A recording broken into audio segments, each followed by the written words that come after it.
Tuesday. What it do, y'all? Well, we didn't have no drama last night. Not really. But it was a fun episode.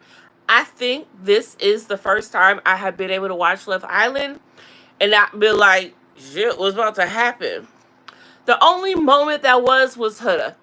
This could have been a perfect drama free episode if it wasn't for my girl Huda. Girl, first of all, though, I don't want to put too much pressure on Huda because this episode this challenge, this whatever, was for Huda. Huda is the only mother out of all of the women. So she took this challenge to heart. Like hard. And it was funny because the moment that she heard the babies and she woke up, she said she got PTSD. I know that's right, girl, because hold up, when did a baby come in here for it to be crying? Now that would have threw me completely off had I woke up and I'm hearing a baby crying, especially knowing, look, I ain't got no kids. But it was a fun episode. Like I said, this is my first time watching, so I don't know the challenges that are to come. I don't know if the same games come every episode. I mean, every season. I don't know if they're the same or not. All I know is that when the baby challenge came, everyone was happy and excited. But Huda, she was excited, but she had PTSD, and I understand. And through the whole entire day, they had the kids, and so it went on. The challenge went on for the whole entire day, and when it was just the little things, you know. First of all, it started off when I don't know if the yoga group came first or when he sat the baby down as if expecting the baby to just sit there chilling by itself came first. But either way, her was on it like that. She was on it like that. She really took the reign. Anyway, let's just talk about what had happened was. So Huda checks on Alandria first on how she's feeling after, she picked Nick the other night to recouple with. And so she's talking to her, asking her how she feels. And Alandria asking, how does it look to y'all? Because this is real. This is natural. And so Huda's overly happy for her. And I'm just loving that they got into a good spot where they're happy and liking each other. And so it's like, I don't even understand why they even had their beef in the first place. I really don't. They had their beef in the first place for no reason whatsoever. I mean, it was more her and Shelly, actually, but Alandria is really a girl's girl in her own way. And so she was there for Shelly. She had to tell her, like, yo, you're not gonna sit here and act like you didn't do what you did. And then you don't wanna kiss and tell, you wanna kiss and hold it. And that's what you were doing, ma'am. And we're not going to do that around here. And so, but anyway, they are over it and they're happy. So when they was talking, I'm hoping that this is real between Nick and Landria. I know that there is only, 5 days left, and there's not much that they are going to be able to explore in 5 days. But I hope within those 5 days, they realize that they really want to be together or that they want to explore each other outside of the villa. Now, here's my thing, though. Why did Nick ask her, this, how does she feel about being a single parent? Why did why did he ask that? I just have so many questions. Nick, why is that on your radar? That's not what we're here for. But I'm gonna let that slide. I don't know what you were thinking right then, sir, but I'm gonna let that slide. But it just wondered to me. But the way he was talking to Ace about him and Alandria, he was real. He was like, look, I went to bed on some platonic shit. But as the night progressed, I was feeling something else. Because when he told Ace that she bagged up into him a little bit in the bed, he said he about went crazy. I know you would, because all that body, goody body in your bed next to you, of course you would. Why would you not? Why would you not? You know what I'm saying? So I'm like, go ahead, Nick. Do you, boo. Get excited. Because that's what she needs. Alandria needs someone that's going to be excited to be with her. Because Tay didn't show her none of that. Just like he ain't showing none of that to Clark. I mean, honestly, if he is in such a good place with Clark, y'all is not romantic at all. You and Alandria had more than you and Clark did. And Clark doesn't seem to be on the bandwagon of, oh, I need to take things slow. No, she is going her natural queen speed, doing her. So, thinking that Clark would be more available in that way, you would think that they would go longer. But no. And you don't see them in their conversations. When they're talking, it's not like they're the only two in the room or in the world or the world stops for them or any of that stuff. It just looks like he's just going through the motions. He don't look like he's romantically involved in her. He looked like he chose her because it's new and he can get away with not being so romantic.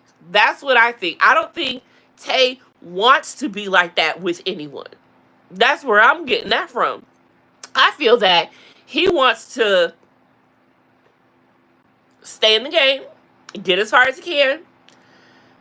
Now, do they get paid regardless of being on the show?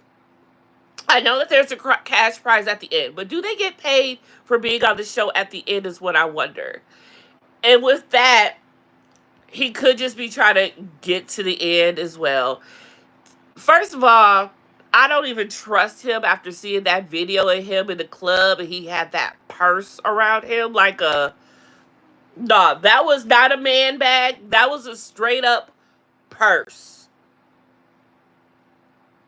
It was. And it was. I know what a man bag looked like and I know what a purse looked like. And I know what it looked like when a man is holding a purse for his woman or his sister or his mama.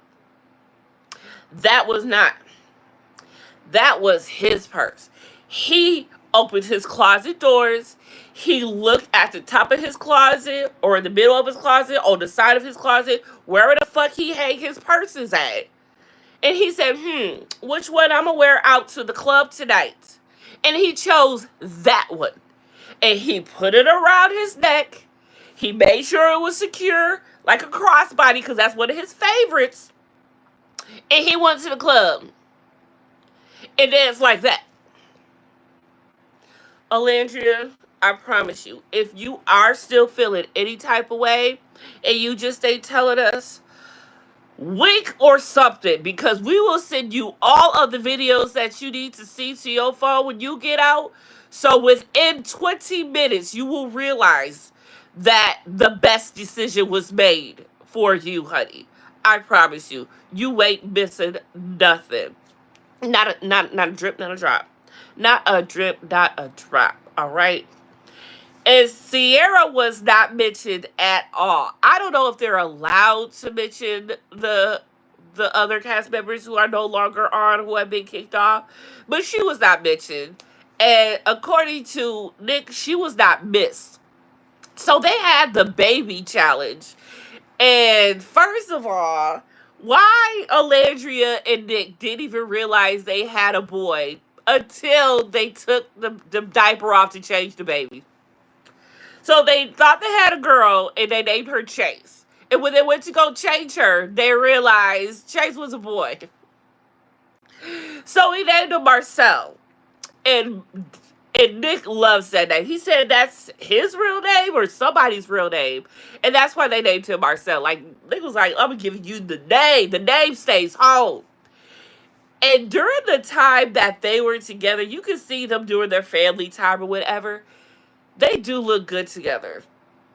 And they look like they could be good parents together. But you know who really looked the best out of all of them was Iris and Pepe. They need to be together for real. They would have some pretty kids. They really, really would. And I know that was shallow to say they need to be together for the kids. No, they don't. But I'm just saying that they do look really good together. And I don't think Hannah is being missed at all.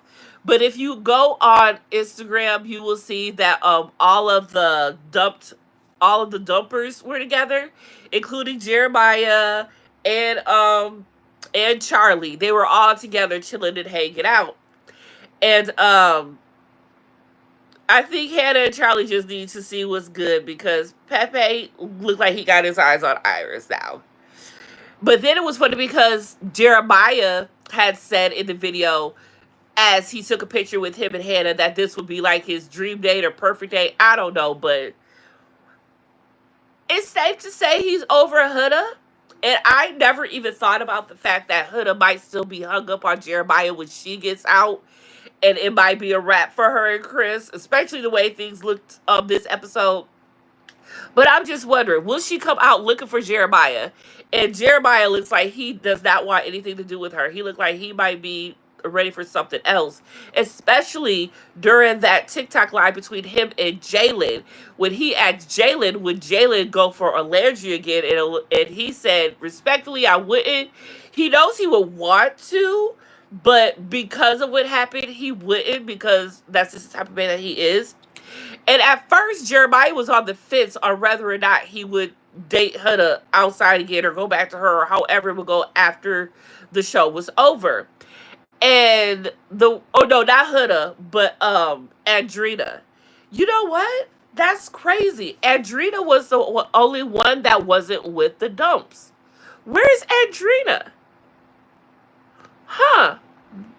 That's funny. Hold on. Yeah. I'm trying to make sure I'm not getting crossed over between season 6 and season 7. Oh my God. I am well on the way into season 6. I ain't got time to talk to y'all about that. But anyway. Oh, I love when Amaya was like, she felt like a clean pigeon in New York with Brian. She seems really happy. They talked about a first day outside of the villa. And they back on because the hideaway is open. And the group chose Brian and Amaya to go to the hideaway. Why did they pick Amaya and Chase? Knowing that, Shelly and Ace, knowing that they've been together forever. I guess we gotta still act like they ain't together. But still, they would have been a good choice to pick, despite Amaya and Brian. They just got together, but the other night, Amaya and Brian was like 2 steps away from having a baby for real. So maybe they thought, look, after all of that we had to hear from y'all last night, y'all go have that hideaway because y'all sounded like y'all needed it last night. So they went to the hideaway, and the boys were geeking Brian up. The girls were geeking Amaya up. Amaya wore this pretty hot pink lingerie number with a hot pink stocking. She put her hair up so she could just pull it out. And you know when it's time, shoot, Brian knew what was up. He came in there in his little boxers and his tank top, white beater, whatever you want to call it. And he was like, let's go, let's go, let's go, let's go. And so when he was waiting down at the bottom of the stairs for her, she came down the stairs, prancing, doing her thing. And then he had took her head, did her little turnaround, and she had opened it up. He was like, oh yeah, let's go, let's go, let's go, let's go, let's go. But no, nothing had me more than the villa yelling and singing "Eat That Cootie Cat" as they walking out to the hideaway. I just hope Amaya got hers because she needed it, and they are hot together. Look, I hope y'all make no babies. Look, I hope that condom. Look, and then there was that point that they put a condom on Huda's pillow to play a joke. At this point, I hope that they gave that one to Brian and Amaya because they gonna need it. They might need 2, maybe 3. Okay, maybe 3. I ain't even gonna hold you because they knew that they was about to do something. They know they got down. They know they got down. That's why I can't wait till tonight comes on. We gonna get all of the juicy details. Promise that. Oh, it was quite weird, or not, maybe. Chris mentioned that he got it easy because Huda's a mom already, and he could just clock in and clock out whenever he needs to. I like the way he said that. But then they went to the girls, and Huda was talking, and she said that he was very attentive. Like, when the baby first came, he got up, he was right onto it, and everything. So maybe he's doing more than even he thinks. So I thought it would be good for them. But no, when they got to doing the yoga with the babies, and Chris went around asking everybody, how are you feeling, whatever it was, right? And then when it got to Huda, he didn't say nothing to Huda. Like, what? Okay, it wasn't a big deal, but Huda took it as a big deal. What's up, Assassin Productions? But Huda took it as a big deal, right? And so the whole entire time they doing the group exercise, the camera keeps cutting to Huda. And you can see her with her steak face. She's trying her hardest not to flip out. She trying her hardest not to flip out. She's trying to say, cool, calm, and collected. This is a exercise. I need to sigh before everybody see me tripping. This is a baby challenge. I can't see nobody having me all out here and excited. And I'm supposed to be a mom in real life, so I need to take it down a notch. So you can see that she's kind of telling her all this shit to herself in her head to keep herself calm. But afterwards, when it was time to pick up all of the yoga mats and everything, she had to get one in. And it was rightfully so, because she had took them all out, I guess. And so I guess she was suspecting maybe Chris could put them back. And plus she had the child. And so he's like, are you going to put the mats back? He did. But I guess she wanted him to do it without her having to ask. So later on in the episode, he goes and finds her, and she's like folding the clothes, look like a mom for real, folding the clothes, folding the baby clothes, folding his clothes, folding clothes, whatever. And they talk or whatnot.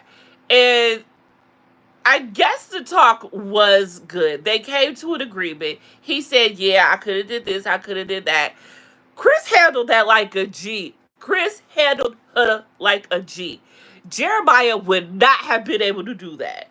Sorry, but Jeremiah would not have been able to do that. And I feel that Chris is more her speed because he is more level-headed. And I'm so happy he didn't mention that he could be overseas playing basketball.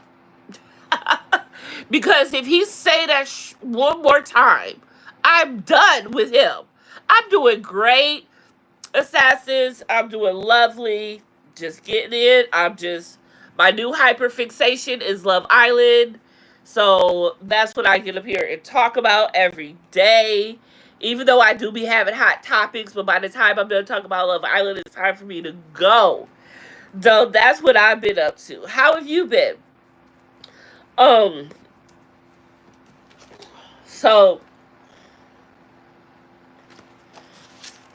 okay, so what else? Because like I said, it wasn't, and thank you for the like, Assassins. I know that was you because you got manners and you've been here before and you know how it works here, so I appreciate your like. Amaya, they named their baby Elijah. And it was a time where she left the baby in the sun. Brian had to go get the baby. It was a boy because they named their child Elijah.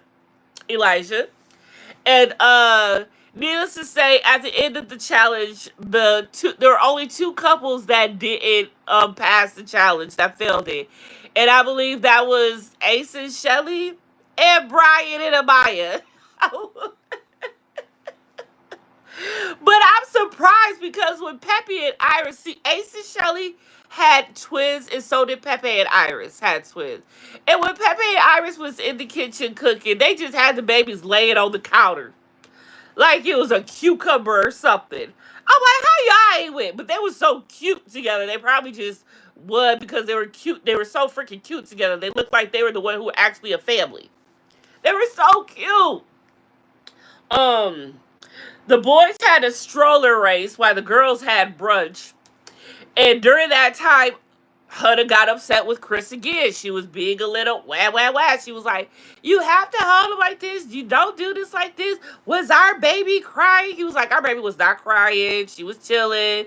It's like she, it's like she wanted to have an argument. She wanted to go off, but Chris was not giving her the ingredients to make that explosive salad that she was trying to do. It wasn't happening, and I think it upset her that she couldn't do it, but it also kind of turned her on that he was able to handle her to calm her down from it also. So she couldn't really act up because that shit was attractive that Chris did though. That was bad attractive how he handled her. That's how I need future husband, if you watching, that's not how I'm gonna need you to handle me, because I can go off like that, but I'm gonna need you to calm me down. And once you calm me down, yes, assassin, explosive.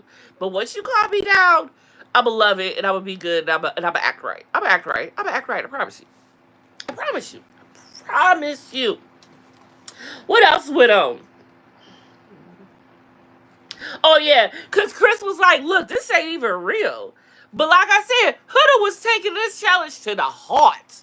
Look, she is a mama. You gotta understand, Huda is a mom. When she came on this show, she hid it at first. She didn't want to disclose it at first. She was very, she was very protective with that information. She didn't want anyone to know at first. She wanted, the men to get to know her and not judge her for being a mom and all of this jazz. And I understand that. That was great and all. And so for that, she you can tell that she takes parenting, being a mother, seriously. So she took this very serious. And truth be told, I would have took it serious too. Because it's a challenge. First of all, you want to win. And first of all, I ain't trying to have America saying I'm a fucked up human being and I would neglect my child. Because you know how America can be. They would have just went off and ran off with that. And that's cool. Okay. What else? Nick handled the baby more than Alandria did.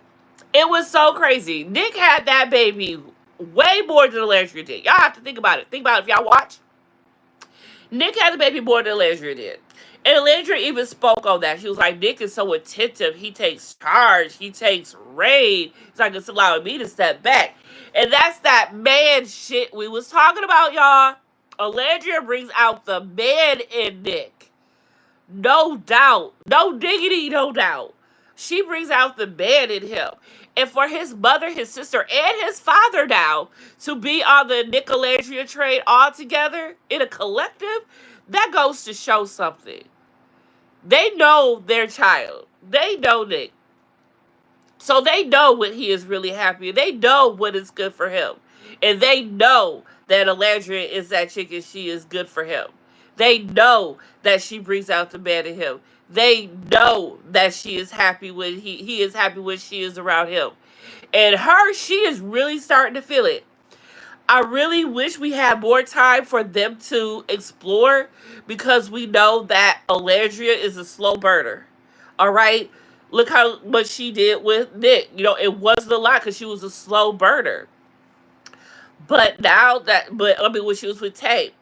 But we're not going to see a lot because within the next 5 days, we're not going to get what she was able to give Taylor by the time it was time for Casa Amor. And he went and did what he did. So it goes to show that if anything, at the end of this, they'll be able to see if they want to continue to see each other outside of the villa. And that's how I feel.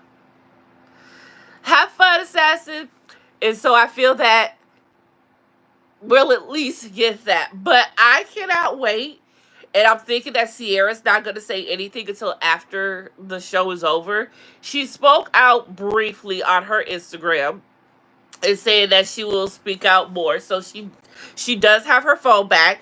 She is now well aware of what America thinks of her. She is now well aware what America thinks of Nicolandria. She is now well aware of what Nick's family thinks of Nicolandria. She is now well aware of how passionate that kiss was. She is now well aware of everything. Well, she'll catch up. Well, I'm sure people have told her, but she'll watch and see for herself.